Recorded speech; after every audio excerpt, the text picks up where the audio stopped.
ज्ञानेश्वर महाराजांचं पसायदान घेऊन वारकरी संप्रदाय मंडळी अयोध्येसाठी पंढरपुरातून रवाना झाली आहे।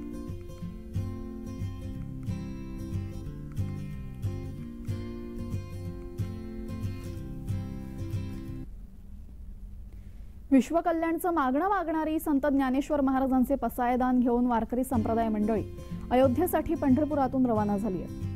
वारकरी संप्रदायातील प्रमुख महाराज मंडळींना अयोध्येच्या राम मंदिर भूमिपूजनाचं निमंत्रण आहे। यासाठी काही महाराज मंडळी अयोध्येकडे रवाना होत असताना त्यांनी संत ज्ञानेश्वर महाराजांचे पसायदान मराठी, हिंदी आणि संस्कृत तसेच इंग्रजी या 4 भाषेत तयार करून विठ्ठलाच्या पायाला लावून ते आता अयोध्येकडे घेऊन जाण्यासाठी रवाना झाले।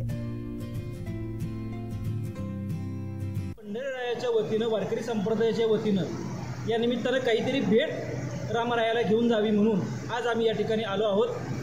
विश्वशांतीची प्रार्थना म्हणून पसायदान घोषित व्हावं या दृष्टिकोनातून अयोध्येच्या राम मंदिरामध्ये ज्ञानोबारायांनी लिहिलेलं पसायदान 4 भाषेमध्ये संस्कृत, मराठी, हिंदी आणि इंग्रजी या भाषेमध्ये तयार करून ते पांडुरंगाच्या पायाला लावून आम्ही आज या ठिकाणी अयोध्येला प्रस्थान करत आहोत।